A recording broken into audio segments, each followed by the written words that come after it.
Hi, I'm Jeremy Crosby. And I'm Nick Boucher. We're your hosts for the program that's all about your city, Talking Fitchburg. Every weekday, we pull together the news, events, and information you need to stay on top of what's happening in the city of Fitchburg. Find Talking Fitchburg on cable TV, Roku, Amazon Fire, Apple TV, and our live stream on the web. Plus, you can find all our headlines and stories on Facebook, YouTube, and our video on demand service. This is your city. Keep up with Talking Fitchburg and the issues affecting you and your neighbors. Want to know what's happening in your city? Get Notify Me messages from the City of Fitchburg. Visit fitchburgwi.gov on your computer or mobile device and select the big Notify Me button on the left. Enter your email and/or phone number, whichever is best for you to get notifications. Scroll down the list and select all the topics you're interested in to receive email or text messages about. You'll be notified every time one of your topics is updated. Sign up for Notify Me, one more way to keep up with your Fitchburg government.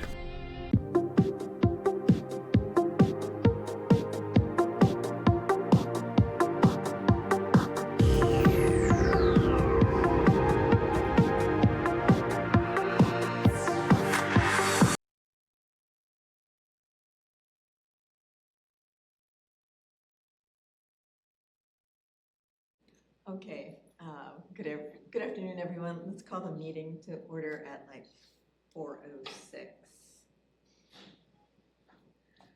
Okay, roll call. Lori, could you do roll call for us? Absolutely. Olivia Perry, Brian Schimming, Brian McKee, Godwin, Jenny Sanders, Here. Marshall, Here. Mallory, Michelle Bozeman, Here. Gabriella. Here. Scott does. I can run in there. Great, that is it. Roll call. We have quorum, so let's move forward. Has everyone had a chance to read the minutes? Does anyone have any changes they would like to make to the minutes? I'll move to approve. I'll second. All those in favor? Aye. Not in favor? Abstention? They pass. So now we move on to public appearances for non-agenda items. Seeing no one here, no one's registered online, we'll move on to resolutions and ordinances. So let's talk about ordinance 2025-0-17. Do we have any discussion regarding this ordinance? Yeah, Deanna's going to come up and Okay. kind of take us through Deanna's the gonna lead us. proposed Okay, thank you. amendments and changes. Yes. I'll move approval of ordinance 2025-017 as amended by Plan and CETA. Okay. Well, good Yep. And afternoon. we need a second. I'll second. Well, good afternoon, everyone. My name is Deanna Schmidt, and I am the city planner and / zoning administrator. And I and my team and staff throughout the city have been working on some zoning code changes. And there is a memo in your packet, but I'll just kind of summarize what those zoning code changes are. There's two major areas. One is related to solar energy, and then the other is to facilitate new housing in the city. And so there are fairly significant changes to our traditional zoning code that dates back to probably the 1980s. You might not be aware, but Fitchburg actually has two zoning ordinances. One is our smart code, and then one is our traditional zoning ordinance. What we're looking at today is some changes to that traditional zoning ordinance that was really written and designed for a time period of more traditional suburban development versus what we are moving towards today in Fitchburg in a more urban kind of style housing. And the goal of these changes is really to modernize our code, at least a little bit. Staff is looking to do a comprehensive plan update in this next year, hopefully later this year. We're looking to do that. And following right on the heels of that comprehensive plan update, we'll do a full zoning code update. So I'm not intending this to fix, I'm not intending this ordinance before you this evening to fix everything, but I think it does capture some of the major problems. So I'll just walk through first. The first section is, all it's really doing is clarifying that in any zoning district, you can put solar energy or use it on your roof or in your yard. And so this ties in with Phil Rupe's work with the citywide sustainability plan, helps to facilitate that, and it also will move us towards Soul Smart recognition, which is through the the U.S. Department of Energy to recognize communities that have made a commitment to solar energy. So I'll just kind of stop there. It's probably not so much interesting to you all about the solar energy piece, and I stop there and see if there's any questions. You know, this is something I didn't really look at when I was looking at this with CETA, but with the solar panels, is there any restrictions on someone just putting up this massive solar farm in their yard? I mean, I'm assuming that that's part of kind of some restrictive guidelines with that? Like, Yeah, it's not designed to do solar generation for other than it. There's a couple different sections in that code update, and so you couldn't on your single family residence provide solar energy for the entire grid. It would just be using for the solar energy for your home, right? And then if you need a conditional use permit, there's a different process to do a solar farm. okay, because I know one of my neighbors has panels in their backyard, and I sort of look at that and go, wow, that's a lot of, and it's kind of an eyesore. So Yeah. well, that would still continue to be allowed. yeah, okay, so there isn't restrictions. Yeah. Okay. Are residents who have excess solar power able to pay it back to MGE or whatever their electricity provider is? Yes, I mean, there's nothing that the city or our zoning would preclude that. You would need to work with your energy provider, whether it's Alliant or MGE. Yeah, that's certainly a possibility. Oh, good. So I'll walk through the housing changes here. Really, what the goal here is to help facilitate new housing in Fitchburg. I don't think there's any, I don't need to reiterate to you all that we have a housing crisis in Fitchburg and in Dane County. And so the goal of these changes is to really make it easier to build housing, but more specifically to build housing in more zoning districts and to allow a wider range of the types of housing. So the first one is updates to our existing medium density residential zoning district that would allow a wider range of housing types, such as small single family lots and duplex lots. And it also significantly reduces the lot size, and with that, the smaller setbacks too.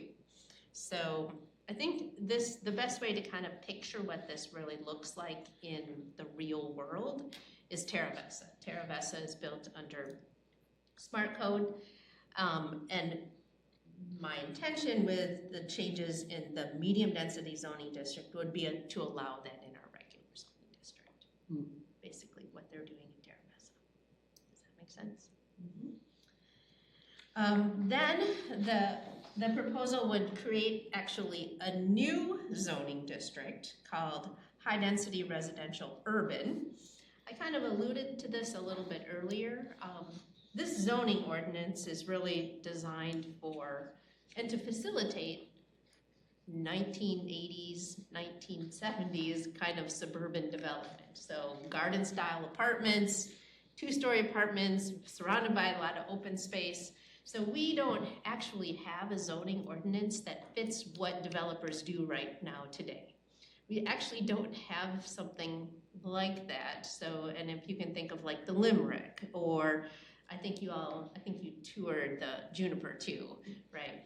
So those we either have to do in Smart Code or we have to do in Planned Development District. So What this new zoning district would do is create that high-density urban style of housing.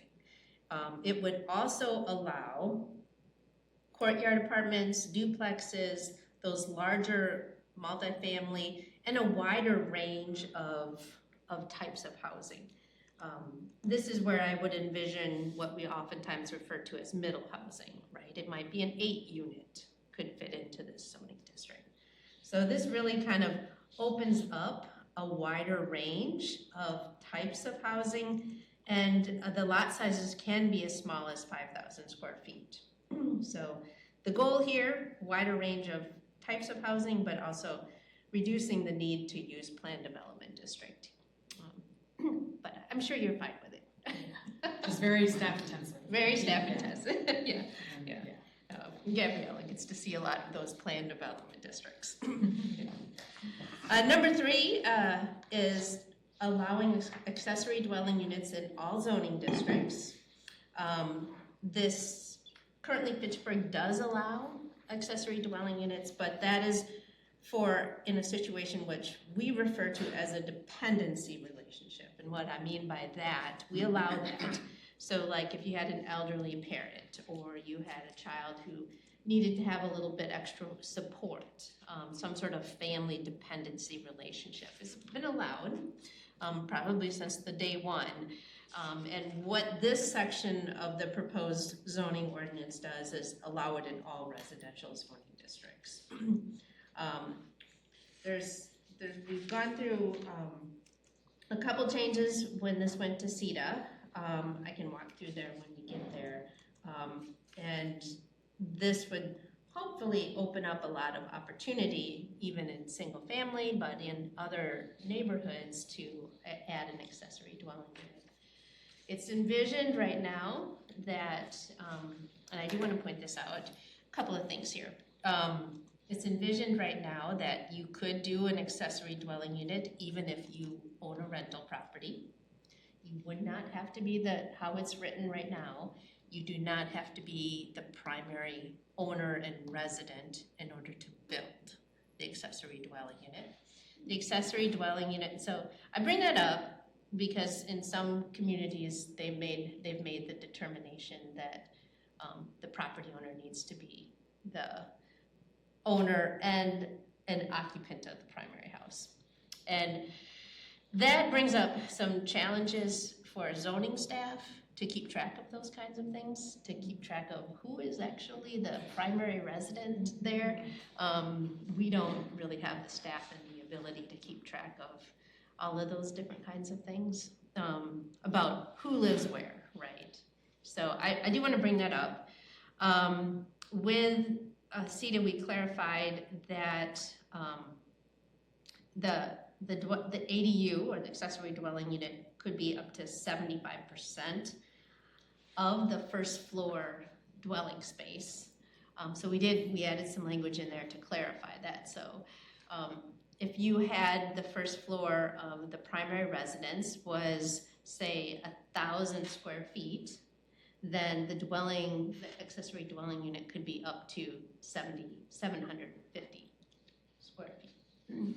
So in a bigger lot, bigger house, you could have a larger accessory dwelling unit, is the idea there. What's gonna be the process, because like, I think if you kind of go door to door and say, okay, you know, if you had to figure out what 75% of the first floor of your house is, how people would calculate that. I mean, how are you gonna go, what's the process for kind of making sure that what's being built is within that? Yes, so we did an amendment to the definition here after CETA. So we're proposing that the maximum square footage of a dwelling unit shall not exceed 75% of the principal dwelling unit's first floor area. And then what I wrote here was excluding the area of the garage, screen porch, patio, deck areas. So everything else on the first floor would count. So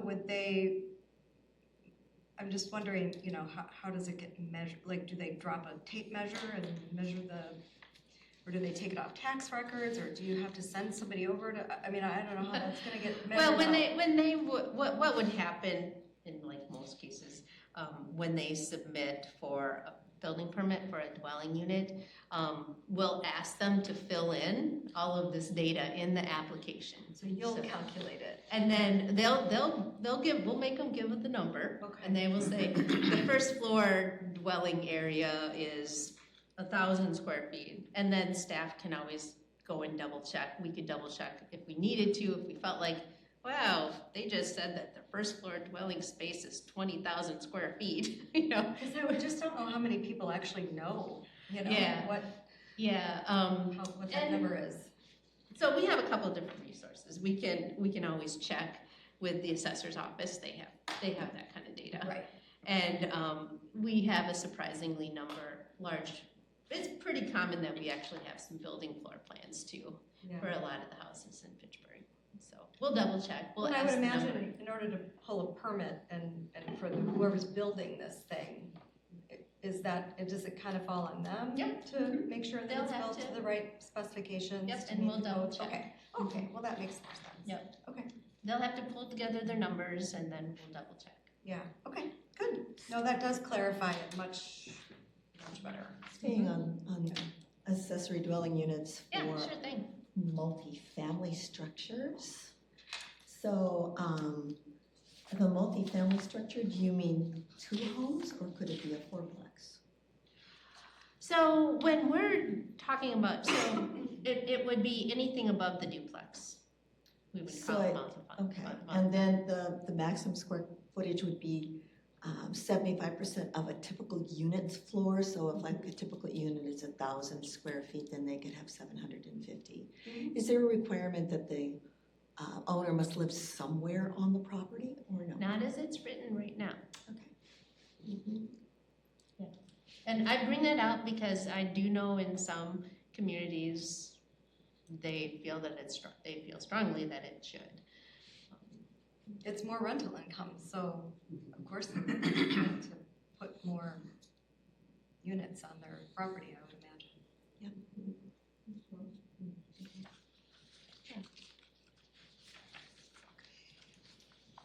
I do want to just talk too briefly, one of the things that came up as we were having our internal discussions and putting together the code updates regarding ADUs. One of the things that I think might be challenging for people interested in doing an ADU is the utility connections, right? So ideally, the ADU could just tie into the existing home's utility connections. The code is written that that might not always be the case, depending on the capacity to the existing house. In some cases, a new utility connection might be necessary for an ADU. And I just want to make sure that people understand that too, going into this. You shouldn't assume that you have sufficient sewer and water service to support another housing unit, right? That's something that will have to be checked with Public Works and the building inspector. Especially if you're a rural property. And well, yeah, and that brings up a whole other, yeah. that brings up a whole other thing. Septic systems are sized actually by bedrooms. And adding an ADU might push you over what you are permitted to do in terms of. So then would that be denied, that request? For the ADU?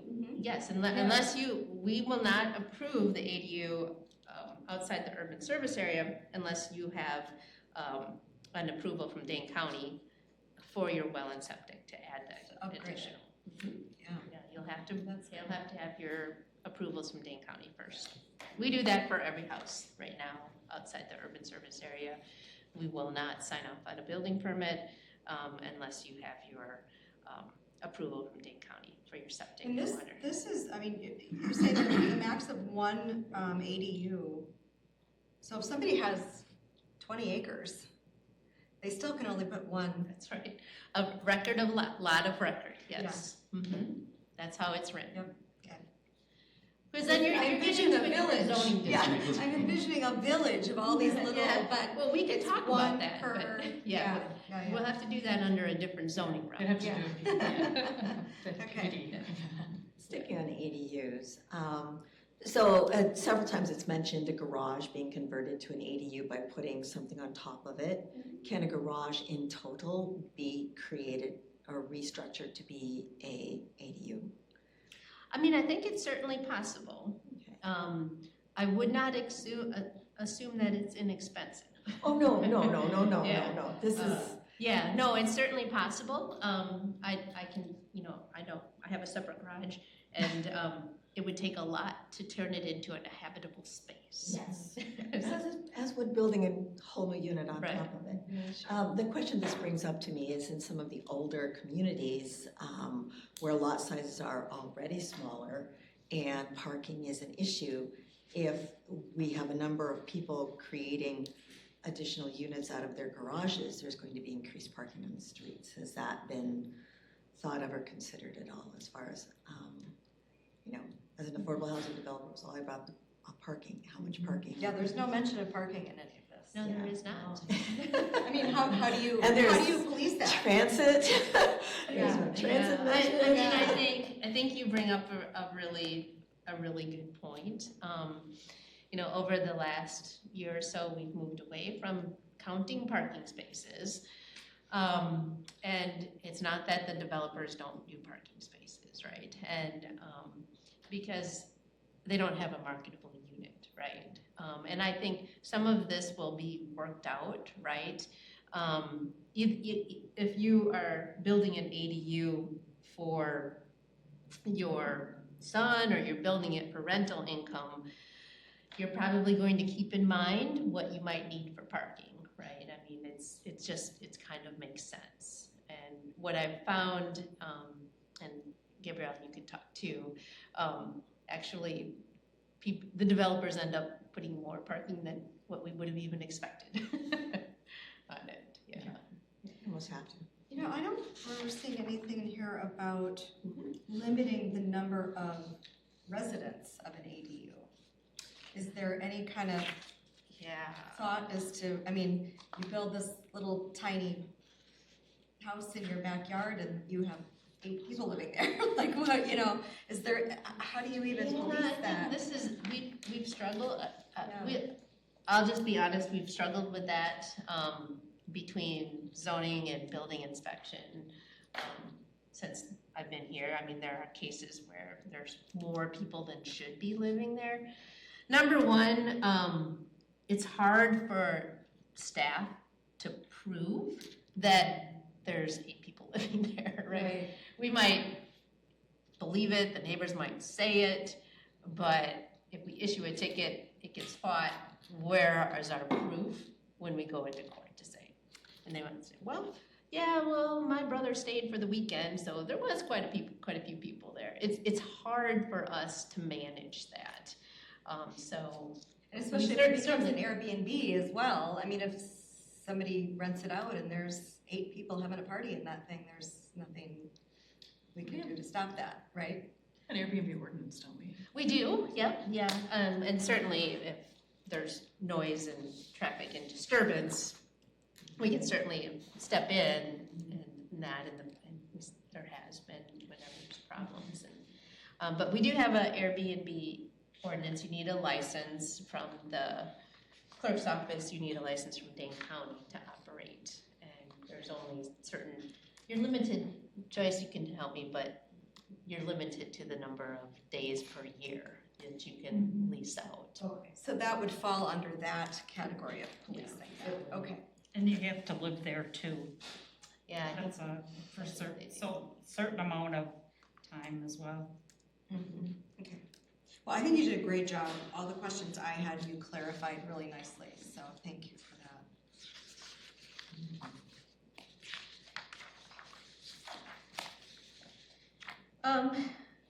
I think, now I circle back to accessory dwelling units, but just briefly, there are some pretty big changes to our business general zoning district that would permit, well, right now, in business general, and in business general, let's see, a lot of kind of retail office mix is what oftentimes ends up in business general. And we don't have a whole lot of it in the city of Fitchburg. But what this change is really designed to get us to a true mixed use. So it would permit by right residential units above commercial space. So by right. So I don't have to do a planned development district or smart code. You could come and in business general, if you have your lot zoned, you can come and build a mixed use building with first floor office, commercial, restaurant with residential above. So that changes there. And then just because of the challenges that we all face with filling office space, filling business space, it would allow a small number of residential units even on the first floor. It couldn't be on the street frontage, but it could be to the back. And you know, this could be really helpful if you needed to provide some handicap units or some units with some direct access on first floor. So I think this one's a really interesting. I see a lot of possibilities in hopefully making some interesting things work here. And then finally, we're just proposing some updates to some of the definitions to clarify. So. I have a question on You bet. your mixed-use buildings there, where you have a total of 3 stories for commercial and then residential on top, so only 2 floors of residential up. Mm-hmm. So I mean, I'm looking at what we currently have on Fish Hatchery, and that's like, you know, 1 floor of commercial, and then there's like 5 or 6, 7 stories on top of it to make the project kind of work. And the other question is, do the commercial floors have to have a higher ceiling height to them when they're constructed? In the past, when I've worked on things, I mean, like you have to have like 15, 20-foot ceilings on the commercial floors, and then just standard, you know. It makes the whole building then that much taller. It makes it that much taller, but it also really differentiates the commercial from the residential portion. Right. Okay, so our zoning ordinance doesn't currently speak towards, I'll start with that, to the height of individual floors. Okay. Smart code does, but our current zoning does not directly pertain to that. And that's a good question. I guess I'm gonna have to think about this one a little bit more. Yeah, but I'm thinking if you're gonna be moving something that's kind of a mixed use into what is more residential community, yeah, you would wanna keep it to like 1 level and 2 of apartments versus some all of a sudden popping up some high rise. But, you know, and I don't know if they can come to you and then say, hey, you know, we wanna do this, but it doesn't pencil unless I can have, you know, 5 floors of apartments, so.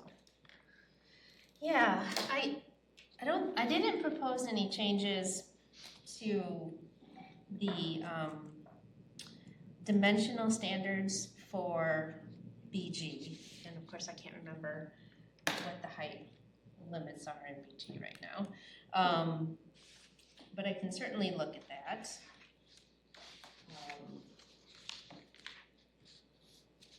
Would you be interested in putting more stipulations around that? I would like to make that stipulation, if I would put a stipulation, it would be to reflect the type of community this mixed use is going into. So if it's going into a more residential transitional community, then I would like a lower number of units on top. But if it's going anywhere like along Fish Hatch, or you're over in, you know, down the Key, where, you know, you already have a lot of commercial businesses that are buffering that, then, you know, I think we could go with whatever the business code currently is as far as number of stories. I think we'll be okay. So here's how the current code, and I'm not proposing any changes right now. Okay. The current code allows the lesser of 3 feet or 42 feet or 3 stories.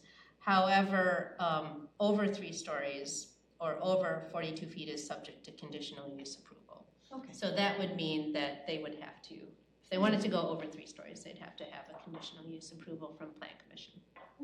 That makes sense. It's a safeguard. It's a safe safeguard. place, yeah. Yeah.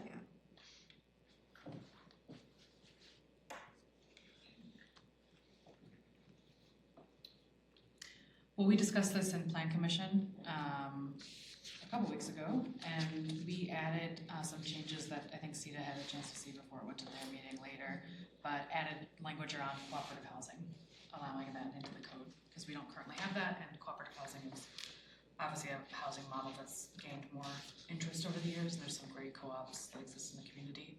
Want to make that possible in Fitchburg. So those are the amendments related to Plan Commission. Is there anything else that, I know, and I saw CETA added the definition for cooperative housing as well. Is there anything else in regards to the amendments that we should touch on? Yes, I think maybe I will just touch on that first one because I did work a little bit more closely with the building inspector on this one. Just to be very clear, this was always the intention, but there's a line in, there's number 6 refers to travel trailers, recreational vehicles, are not accessory dwelling units. And working with the building inspector, he wanted to be just very clear that accessory dwelling units shall comply with the state of Wisconsin Uniform Dwelling Code and Energy Code, and that the structure would be installed on a permanent foundation in compliance with the Uniform Dwelling Code and served by permanent utility connections.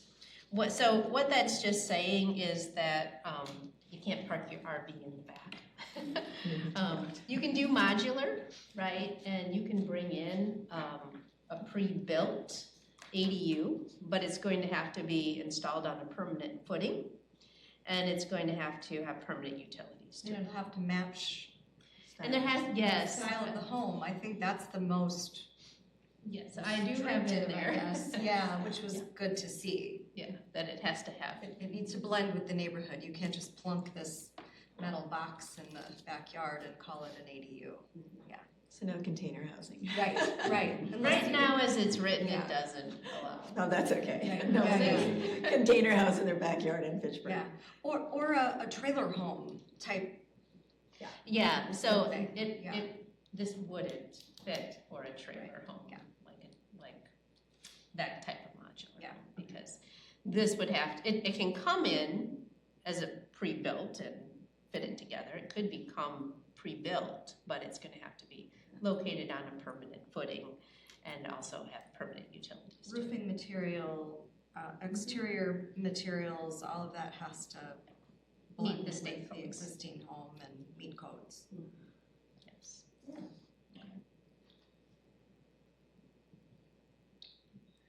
But yeah, overall, I think this is great. We need more housing, we need changes, and I know the staff, we never have enough staff time to do all the work that we need to do, and having them spend all that time on PDDs is just not a good use of anyone's time when it's the same things over and over again that we're looking at. There's these standard ways that we build modern buildings, and that should be accounted for in the code that we have. So I think this is a great first step for modernizing the zoning code. Good evolution. Yeah, and I look forward to seeing the full zoning update. I know this is something a lot of communities in the region are doing, and I know Dane County is even providing like a zoning code update toolkit, Yes. which is, I know some of this information might have come from there, It did. which is great because we all need to kind of rely on other. This is not out of nowhere, right? This is best practice based on other communities as well, what they've learned. So I think this is great. I'm really excited Yeah, to it's really see good. this. Good job. Thanks, Great Lisa. stuff. Great stuff. Marshall, you had one. Oh, minor I had update? one minor, and I am not the kind of person that actually is very good as an editor. However, Yeah, please. when you were looking at your mixed use and having entry-level units, C, the entrance of the sidewalk level floor residential unit shall be separated from the street by sidewalk. You have a typo in there, and I think it was supposed to be steps, porches, and grade changes instead of grand changes. Oh. Although grand would be nice. Grand changes, okay. It would be, but how a grade and grand. All right. So, I'll Would be second. great. I'll second that change. Okay. We'll It's get just one that of those. noted. Good catch.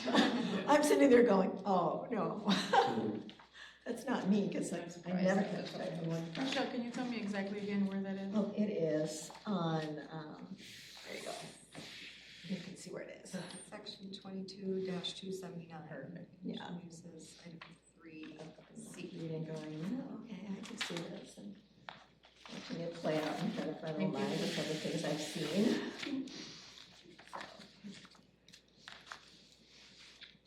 Should we vote on that, or can we just do that as a friendly amendment?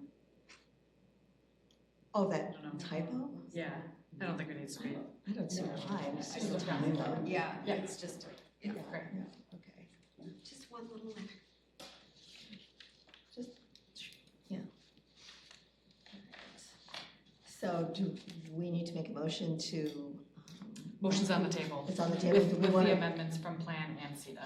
do I hear a motion to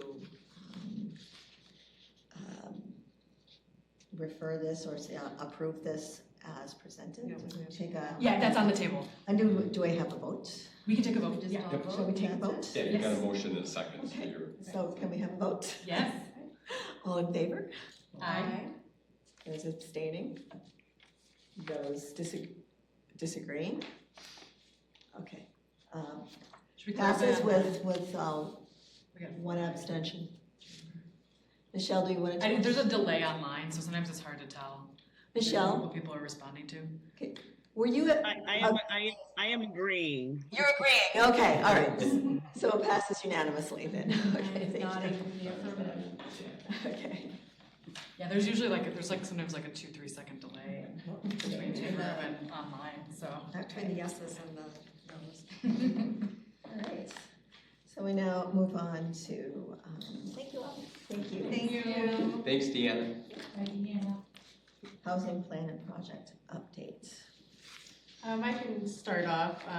So surveys, redevelopment resources have completed or closed their surveys. So we have a total of 667 surveys, 559 community, 92 staff, and then 16 Spanish speaking. They also did a series of forums. So we did a senior forum, a staff, going back to the senior forum, over 30 to 40 people attended, so it was really well attended. Janice Hughes did a lot of marketing for this event, and yeah, it was well attended and a lot of participation, so kudos to Janice for that. Then we had a staff forum, and that was basically kind of the department heads of each department, so HR, police, assessing, pretty much every department head was able to give some feedback on what they thought about the plan. And then they went to Oasis Coffee Shop, and they kind of set up 2 easels. One was kind of an interactive easel where people can choose the type of style of housing they would prefer, and then one was a more informational one. And people would just kind of come up and talk to the consultants about what they thought about it. And then others, we kind of gave some flyers, the survey flyer, and some wanted to talk individually, didn't want to talk in a larger forum, but it worked out well. So some of the feedback was some people were not, were kind of opposed to building more multifamily, what we've heard in the past. So I think redevelopment resources kind of educated them why in the housing crisis that we're facing right now, and that's the reason for building more. So yeah, so it was great, well attended. So I think that lasted about an hour and a half, but a lot of feedback. So they also went to McKee Farm splash pads. Now that one was really interesting. Most of the attendees were not from Fitchburg, so they were from communities nearby, but that didn't live here. So I just thought that was really interesting. Yeah. Splash pads, don't we? So very popular, but so they didn't get a lot of feedback because most of the residents lived outside, but it was really interesting to learn that. Then they went to Southdale Park, and that park they kind of gave backpacks to students that were going back to school, and a lot of residents that live nearby the park attended, and it was really well attended. The police department was there, and then other departments from Fitchburg were also there, so people would kind of come up and just share where they were and where they lived and the things that they really needed. And one of the things that really talked about was credit, that they really needed some type of help with credit scores, that they were really behind, and any type of services that we could provide in Fitchburg would really be appreciated. The other thing they talked about is landlords. They said they prefer to have kind of a more mom and pop type landlord, just because they kind of understand their needs versus a big company that didn't understand, yeah. More accessible, probably. Yeah. So for instance, like someone had an example of like their pay periods were not like the first of the month, it was more the middle of the month, but they had to comply with a bigger company, where a smaller company would understand, oh, they get paid on the 15th, we'll work with them. So things like that. So I thought that was really interesting. And then also outside of redevelopment resources, I attended some events. So one of them was at Verona High School. They also had a backpack event as well. And from that event, we were invited to Mount Zion Church.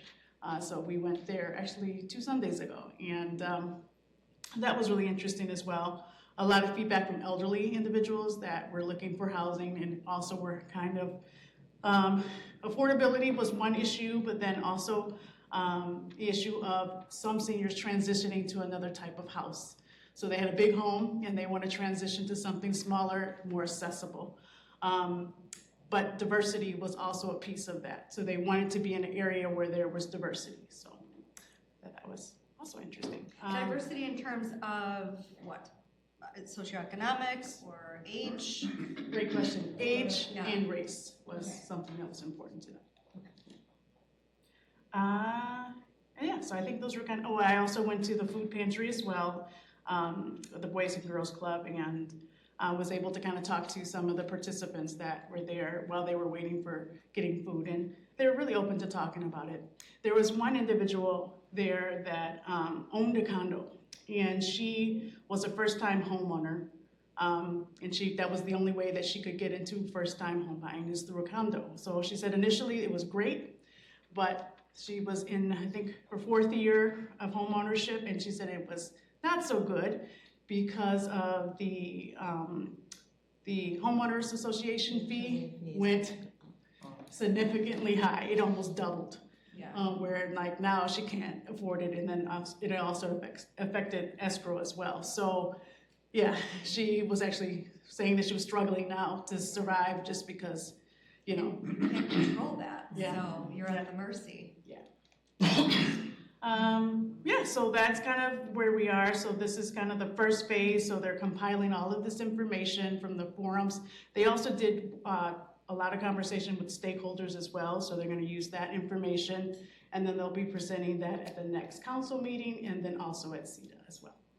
So I think that's it about the surveys. I'll let you kind of share any other updates that you have. Yeah, I know you probably have the most recent ones Okay. since I've been gone. Yeah, so I'll defer. You took a vacation. Yeah.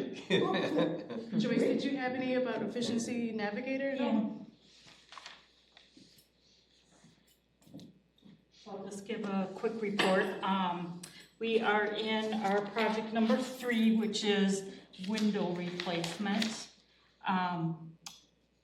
We've gone to CETA, to Board of Public Works, and we will be going to Council and Finance tomorrow night for approval to replace 162 windows in 8 buildings, and we're using 3 different contractors. The total with contingencies is $250,596.70. So we're excited to bring this forward, because this is one of the goals that your group and CETA identified as being a priority, is getting these older homes updated. Multi-family. So I think that's it for me. And I do want to give Lorene a shout out. We were at the community night out, and Jenny and Lorene ran around and got people that were just kind of at the event to do the surveys, which was awesome. So thank you. Thank you. We appreciate it. That's it for me. And with the window project here. We've got, we put $1 million in for the Efficiency Navigator program. So it's within that bucket that we did when we went work with this committee, CETA and the mayor, on kind of the project categories and buckets there. So this falls within that. Joyce, thank you for bringing the community night out. I wanted to share from all of those surveys that you were handing out. I think we received 25 surveys that were completed. So again, kudos to you for doing that. So awesome. So I think that's really, is there anything else? Well, then I will update on, okay. I didn't know if we were to the other programs yet, but the Uptown Hills, which is the LIHTC deal, that's the 24-unit townhome project that's going to be going on the east side here, north of Haight Farm Road, just east of the Lacey Road roundabout. That North Point Development, Sean O'Brien and Lane Manning are doing. They closed on the $330,000 upfront deferred loan that we're participating in. So that all came together about a week ago. So another program launched there. That's our deferred loan for LIHTC deals. So we've got that one going. And then the workforce within market rate, where we're looking to do a pilot project where 10% of the units within a market rate building would be for folks that are at 60% of Dane County median income. The Avante folks are proposing a new apartment building in Uptown Fitchburg, right at the roundabout of Lacey Road and East Sherrill Parkway. So just kind of north of where Shine and Phoenix building is there. That's going to be a 115-unit apartment building. It'll be wrapped with some townhomes, and that's per the smart code requirement, where you can't have parking in the first layer. You need to have either residential or building in that first layer. So there will be a traditional TIF request for some extraordinary costs, because there too, just like on Fish Hatchery Road with Bowman Plaza, we didn't want to settle for just 4 over 1, as far as 4 floors of apartments over 1. We wanted them to go bigger, so they're doing that.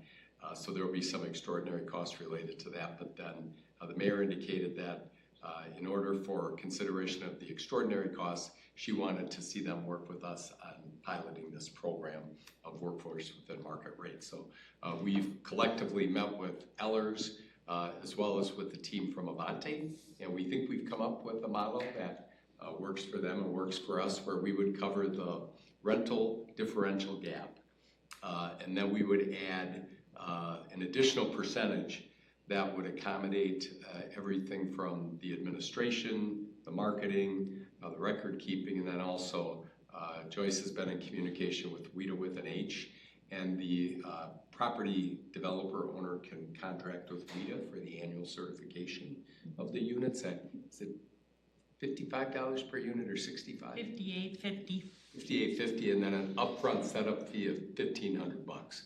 But we thought that was a really cost-effective, kind of annual certification, and then we also like that it's a third-party certification that would be done and then submitted to us. The affordability period would be for 15 years for it. So Ellers is working through that analysis right now. Hopefully that all comes together.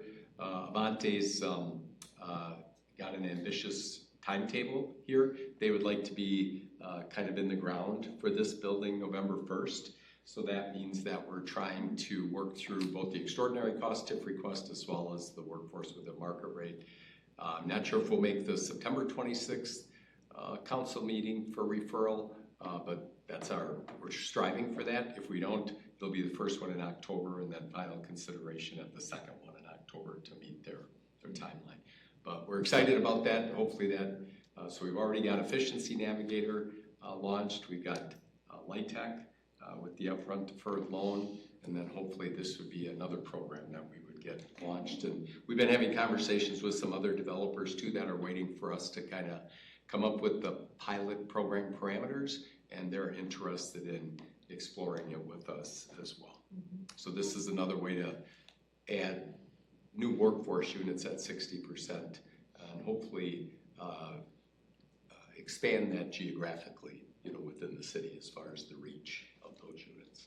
So we'll keep you posted as we make progress, and we're going to see it at that's great. Finance and Council and everything. Exciting. Yeah. Mm-hmm.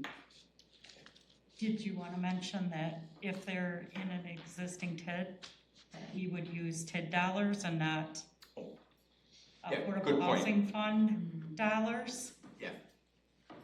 That's where we're trying to leverage our existing TID, because we know that we've got a limited, the TID for housing dollars, that we have that won't be replenished for a while. So that's the tool that we'll use. I know you're not quite in working brain mode right Exactly, now. yeah. Thank you for the assist. And the Avante property is in the TID. What's that? The Avante property you're talking about? It's already in TID number 13 13. over there, yeah.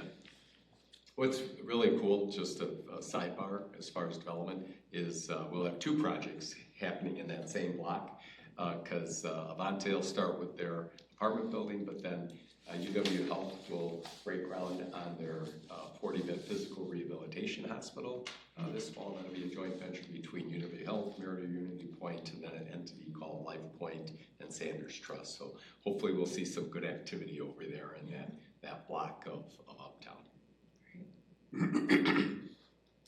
Exciting. Yeah. Mm-hmm. Very good stuff. Yeah. Okay, let's move on to program model and best practices. So, I don't know if you want to kind of talk about it, but we, This was another bucket. right, so one of the buckets was land banking. And so what we decided is kind of provide some, look at some RFPs that have been done already. And one was Platteville and the other one was River Falls. And so we wanted you to kind of look at them and see some best practices in those RFPs, and if we could utilize that for our own RFP. So we haven't started that process, but I think starting with this committee to kind of get some feedback of how we should have a RFP that we can use for each program that we do, so. And ours will probably be not just limited to land banking. I think we're adding another section called end acquisitions there, because we don't own a lot of publicly owned land here in the city of Fitchburg. The one that we do have that may come up is the sod farm on the north end of Uptown, that the developers of the 400 acres there have determined that they're going to do hopefully the stormwater management on site, which means then that the 6-acre sod farm that we acquired many years ago maybe would be one of those parcels where we would issue an RFP for various developers. And quite frankly, we probably already have 4 interested parties just from conversations we've been having with entities that they're saying, well, let us know when, if there is an RFP that they would want to respond to. So that would be kind of your traditional RFP, process. Then another scenario might be, where the city of Madison has done, like on East Washington back in the day before all the development and on Park Street, where they've actually acquired parcels and kind of assembled them. And Lorena's met with Matt at the city of Madison to get some background information on how they've approached that. And it's been very catalytic in the city of Madison. Now, we don't have the kind of checkbook that the city of Madison has to go and buy all of this property. But a different way that we could do something similar is, could we work with the property owner to get kind of an option on it during the period that we would issue an RFP, if the property owner is willing to work with us, on that. So that's a different model of still trying to accomplish the same thing, but also recognizing our size limitation, financially and capacity and stuff like that. And then the other reason we've added the term acquisition is for other partners in the community. So the Madison Area Community Land Trust has received, I think, some dollars through Dane County that they are looking to deploy and are interested in working in Fitchburg. And then our friends at Habitat for Humanity as well, same situation. So when we talk about, both of them could also be part of the RFP process for a land bank if we were, putting up the sod farm. They may both have interest in that. But there also might be where they are going out and looking at land and saying, hey, Fitchburg, we found some land that we would like to acquire, and could we kind of leverage the dollars that they've got and have been allocated through Dane County, and then maybe we're matching those dollars. So something we'd like to hear from this group, and not today, but give it some thought, and I think Lorraine's going to give you kind of a timeline as far as to respond. Would we do like a 1-for-1 match? in that scenario? What's kind of the median income level that we're trying to reach? Those are the kind of considerations that we want to think through as far as when we look to structure our program and the program parameters. Who would be eligible? Is there a priority to people that currently live in Fitchburg, for example? Definitely probably first-time home buyers, for something. So those are, that's some of the input and feedback and ideas that we'd like to get from all of you folks. So definitely, look at the materials. Lorraine's been trying to get their best practices because there's people out there doing it, so we don't have to start from scratch, and we can kind of say, hey, we like this, and this would be good for Fitchburg's model here. There may be some things in there that that doesn't quite work for a community of Fitchburg size, as well. Just to add on to what Mike is saying, I think also looking at parameters. So like with these two RFPs, one is kind of really structured in how they want things, so they really lay it out, or do we want them to have more, entrepreneurship or innovation to decide? So I think kind of deciding that if we want to be really clear on what we want. So. And then it might be another parameter might be if they're looking at land, let's say, that are in our healthy neighborhood areas or properties, in our healthy neighborhood area, because like Madison Community Land Trust actually will sometimes go and acquire existing properties, whether it be home or, multifamily or things like that. So it could be, land as well as buildings and properties and even single family that they Do we have land that we're eyeing, that we're kind of? Well, those are some of our priority areas, with the healthy neighborhoods. And then what's nice is, over the last how many years, we've been aligning the creation of the TID districts, which is our local economic development tool, overlying those healthy neighborhood areas. So, we not only have neighborhood plans, but then we also have our main economic development tool of that. Now we can also layer in our TID for housing dollars, as well. So I think we're well positioned. Some of our neighborhood plans, and we've talked to Deanna about this, are in need of a refresh or an update. And for example, the Anton Arrowhead plan along the Verona Road corridor.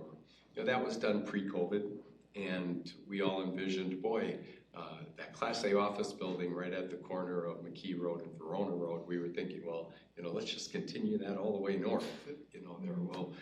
Post-COVID, we know that kind of office development isn't going to happen there. So that's why the zoning ordinance change with the business general, might be kind of the model that we look to. And that's not only good from a staff standpoint and how they evaluate projects, but part of the reason we're talking with Deanna about bringing that forward is we've been hearing that from the development community about wanting more flexibility to even allow residential on that first floor and that business general as they're kind of envisioning or scoping out, projects. So it kind of aligns. But we've been talking to Vanderwall for when we're going to do the City in Motion, our Forward Fitchburg Economic Development Strategic Plan. They're going to help us with that. And one of the tasks that we have in that scope of work is they're not going to do a full-blown look at the neighborhood plans, but they're going to give them a read and kind of say, are there some 30,000-foot ideas or recommendations that they have for those plans that maybe we should, adjust or pivot to reflect kind of current economic conditions and market conditions, and everything. So lots happening, lots going on, Mike, just as a clarifying question, so with these two RFPs, infrastructure is in place. So should we assume that infrastructure would be in place for a parcel when looked or not? Not always. Yeah, it really depends on the parcel. Yeah, and we're experiencing that right now with the Gorman proposal, that's out there. And in fact, I need to follow up with Ted from Gorman now that I'm back. And so far they haven't kind of landed on a parcel or spot yet. And I think that's one of the things that's been a challenge for them is, they've looked at some areas that are in the urban service area, but then they've also looked at some outside the urban service area, and that's where there's a little bit of a mismatch, where there might be some property available, but it's outside the urban service area and hasn't been done or hasn't gone through a neighborhood plan yet, and we're not going to have utilities extended there for probably quite some time, for it. So that's why we're going to hopefully huddle up and regroup with them to kind of get them focused on the areas that are in the urban service area or maybe immediately adjacent, to it, to see what we can come up with for some ideas. And that's something you've heard from us as staff before. Even with our vacant land map that's out there, there's 1,000+ acres available, but that gives people a little bit of a false. It's not always available because willing to sell. Yeah, their family or their interests, it may not align. There might be price things. There's zoning. That maybe it's got a whole different zoning classification than what would allow. So that's where we have to try and put the pieces of the puzzle together and kind of match people up with what makes sense where, and see if we can get them connected. And we've been quietly doing that, and they've been reaching out, but nothing definite yet. So hopefully we can reconnect with them this week and see where things Also are. in proposals, sometimes you need to upgrade the existing services depending upon what your project is, right? So, you need to consider that when you're doing your own. So. Yeah. That's the only thing I was used to look at. Now, finally, something I recognize. Going, oh. Well, that's where we did, So we're giving you a bit of homework expertise. to do. Yeah. I'm going, well, I prefer 1 over 2, so, yeah, River Falls was a lot nicer, so, but of course it had more space and more possibilities, so. Well, I'm interested in hearing your feedback on what are your thoughts on the RFP? So the RFP, I did like, what was this, let me get them again, so make sure I get their names right. I preferred the City of River Falls proposal because it had more detail of what it was looking for. It also had projected in there that their housing plan or housing survey in their area showed that they needed more housing in an area that required some support, like moderate to greater support, which is what you're finding with this upcoming thing. We need the workforce housing, or if you're talking about senior housing that has some support to it. So that makes it a little clearer to the developer what it is you're looking for. You'll draw in with that line a whole bunch of affordable housing developers that you might not have had you not put a line like that in your RFP.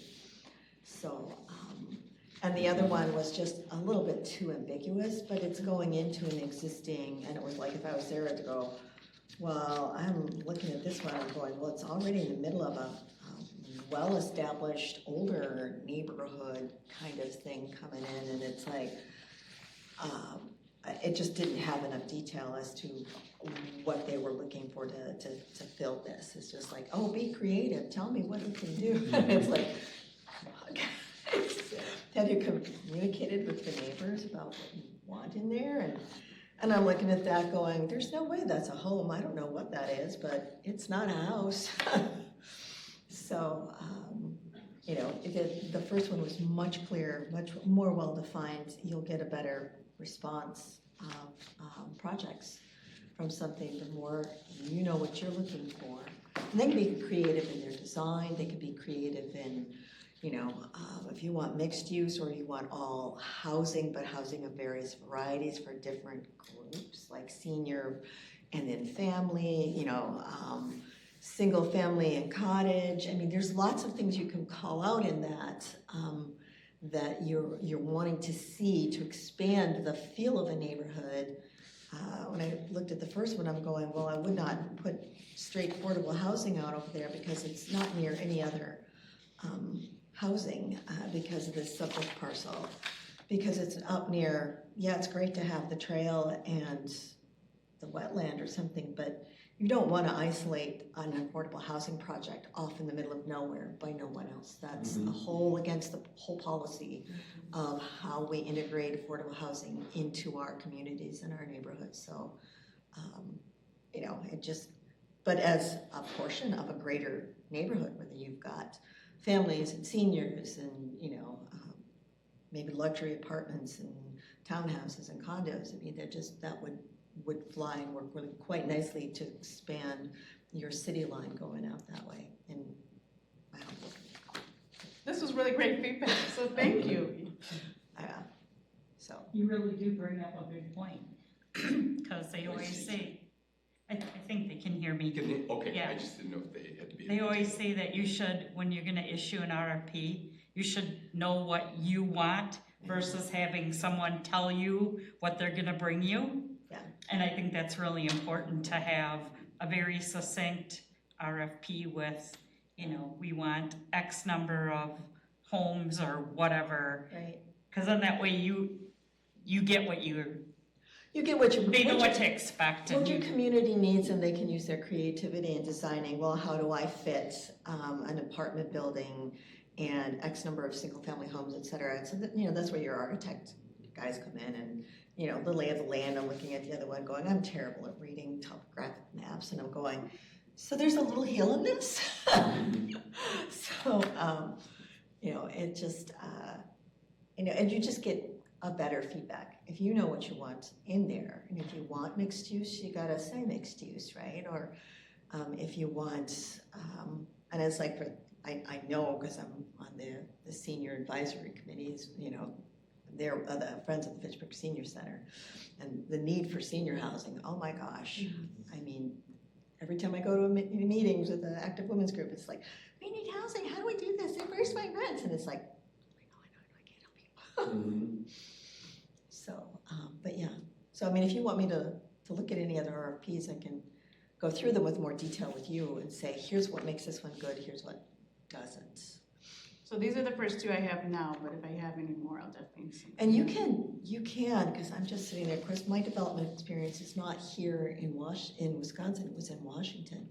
I am pretty sure you can go out to any of the suburban areas in King County and pull up RFPs from any of those cities for projects that they're trying to develop in their land, and you'll get some pretty well-honed RFPs as far as their style and their look.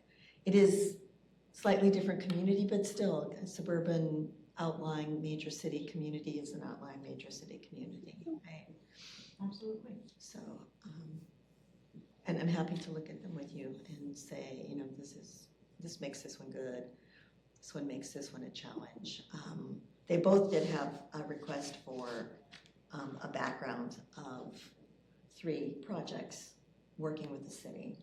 And if you're gonna call out any particular population or anything else, you want to make sure you call out like affordable projects, right? That's a whole different thing than building a market rate project. There's so many hoops you have to jump through to do those light tech projects with the federal funds in there. Or senior housing, or if they're gonna put in something that's got a challenged population, what kind of, is there someone who's used to building ADA type homes or homes for people with disabilities that, or group homes? I mean, I know nothing about group homes, I'll say that, but. So, Mike, just so that we're all on the same page, is kind of that type of feedback is what we want? Yep. For this? Yeah, so Marshall, you've already done your homework, so. Oh. Well, I'm happy to look at more RFPs and say, I hate it. It's like, boy, I want to move to the city of River Falls. I really like the way they called out and built themselves up. It's like, this says calling all developers here. That said, my preference is for local developers and local not-for-profits to develop, especially if you're talking affordable. But I think hearing from everyone is really good, because I think we see things from a different lens. For instance, you talked about the isolation of the housing. I didn't even notice that piece where that's really. I moved here, and 3 days after I moved to the city of Fitchburg, and I live in the Noble Ridge condominium complex, where we have the rehab hospital right now, was up for adjacent to it. They were going to put in an affordable housing building by an out-of-state developer. I came and I looked at that, and it was like, well, I drank the Kool-Aid, so please don't think I'm not in favor of affordable housing, but it's like, not here. And by who? you don't live here, you don't, why? I mean, it's like, no. No, and it got shut down. And you know, there's just not the transportation. Same thing with the senior. You know, the senior would go better with the community and the neighborhood, but again, there's not the bus access, because at some point these seniors are no longer going to be able to drive. They can't walk. Maybe nice to think, oh, it's only a mile to the library or half a mile to the library.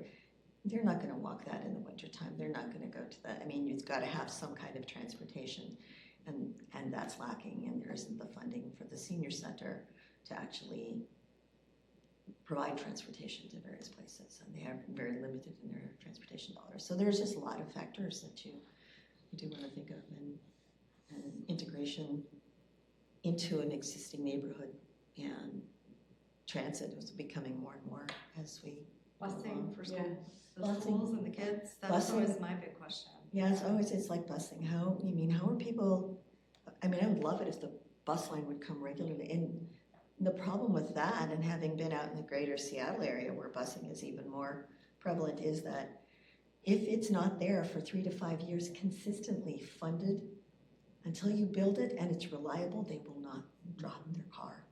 You can't say, oh, we'll give it 6 months, because they're not going to trust it. So, and I don't know that Mass Metro's up to funding. No, we're talking about expanding. Well, I mean, I hope they do, but then I hope they have in a plan where they keep it consistent for Yeah, I mean, years. It's a little bit of the city's years. Yeah. Key, but we're talking about doing that maybe even as soon as next year.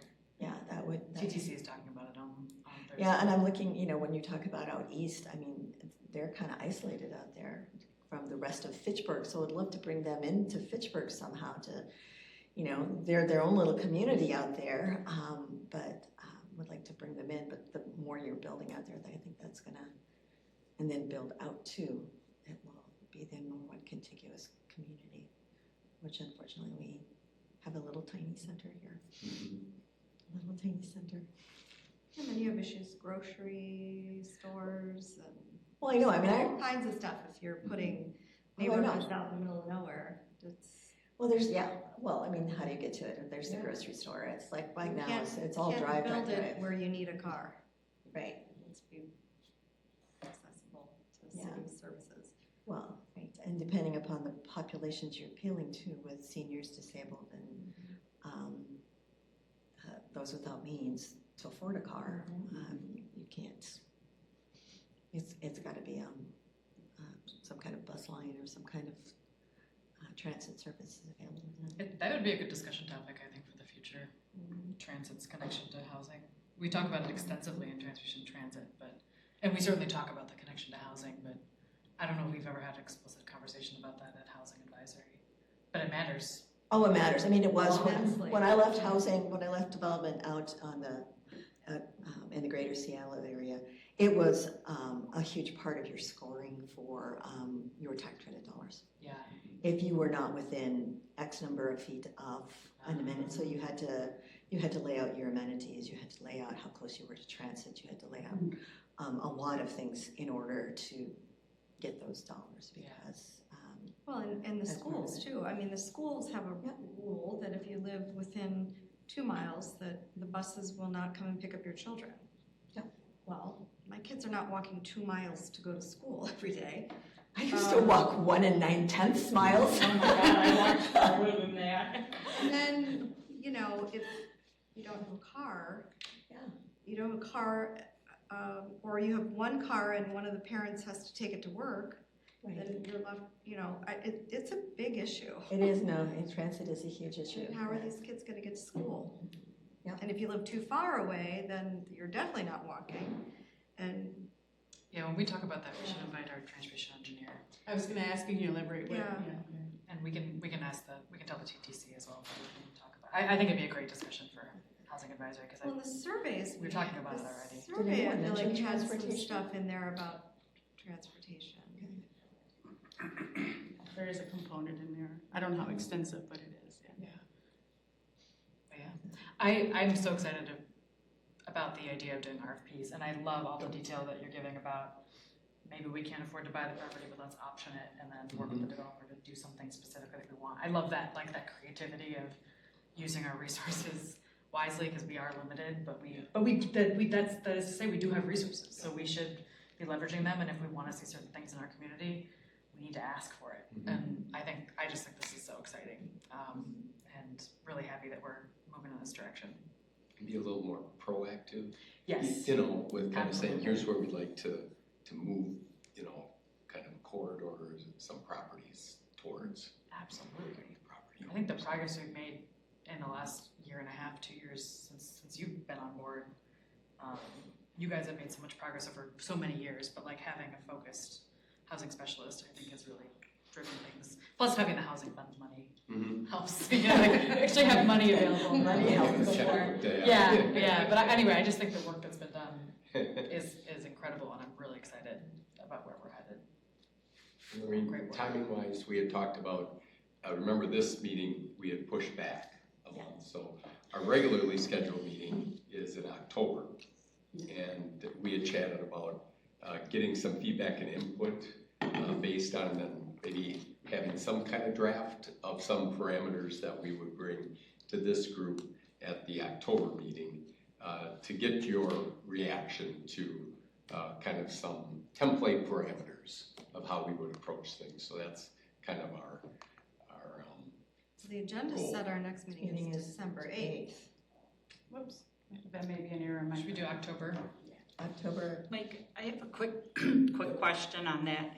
So by that time, will we Sorry, I got my have data from board meeting the same day as the. from redevelopment resources to kind of get an idea of what that RFP should look like? I don't know. For the October meeting, Because maybe you might want to wait It was the till 13th. they have some data for you. 13th. that would be a little too early, I think, for redevelopment resources Yeah. for October. December, yes, but not. Second. So October 13th is our next meeting. Our next meeting. And that's not to say that it would be finalized, you know, at that time. It's more of, are we on the right track? Yeah. And one of the reasons for wanting to move diligently and efficiently is two partners, Madison Community Land Trust and Habitat, you know, would like to work with us. You know, so we want to, and they have resources too, and we have resources. So how do we kind of move some things forward with some potential partners in mind, you know, here. So I think hopefully we can again have another discussion on this in October and see if we're on the right path and track, you know, with your feedback and input to keep it moving forward.